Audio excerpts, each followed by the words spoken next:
बच्चों आज हम कुछ नया सीखेंगे, है ना। आज हम क्लास 10th मैथ्स का क्वेश्चन नंबर 3 सीखेंगे। क्या सीखेंगे बच्चों? 3। इस क्वेश्चन में आपको एक सीरीज दी है एपी की। क्या दी है? एपी की एक सीरीज दी है जो चैप्टर नंबर 5 का क्वेश्चन है ना। एक एपी की सीरीज दी है। अब आपसे यहाँ पे पूछा गया है बच्चों की फर्स्ट टर्म बताओ और कॉमन डिफरेंट, मतलब ए और डी की वैल्यू आपको बताना है। तो हम बताएंगे कैसे सिंपल तरीके से करते हैं। ओके बच्चों, देखो सबसे पहले आपको पता है ये जो फर्स्ट वाली टर्म होती है इसे हम क्या बोलते हैं? First term. ए इक्वल हम इस ए से डिनोट करते हैं और ये हमारी ए की वैल्यू होगी। अब हमको पता है कि कॉमन डिफरेंस क्या निकालना है बच्चों? Common difference.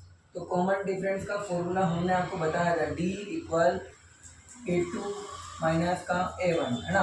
तो ए टू क्या है हमारे पास? ये वन माइनस, और ए वन की value minus three, sorry three. तो थ्री में से वन गया तो माइनस का टू बचा। ये आपका आंसर हो जाएगा। ए की वैल्यू भी आ गई और डी की भी आ गई।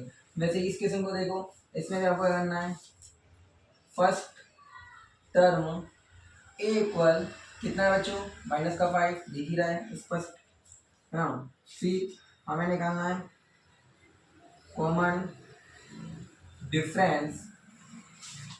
क्या आता है कॉमन डिफरेंस का formula? D equal a two minus a one. A two का वैल्यू क्या है? माइनस वन माइनस, और ए वन की वैल्यू माइनस फाइव। तो ऐसे लिखेंगे हम, माइनस माइनस प्लस, ये आ गया आपका फोर।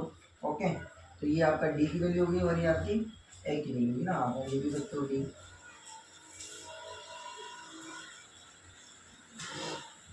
ठीक है, अब एक और क्वेश्चन इसी का। क्या लिखेंगे? फर्स्ट टर्म क्या होगी बच्चों? ये वाली। इसको हम डिनोट करते हैं ए से, तो वो होती है 0.6 है। फिर हम निकालेंगे कॉमन डिफरेंस। क्या निकालेंगे? कॉमन डिफरेंस डी इक्वल होता है ए टू माइनस ए वन। क्या होता है? ए टू माइनस ए वन ना।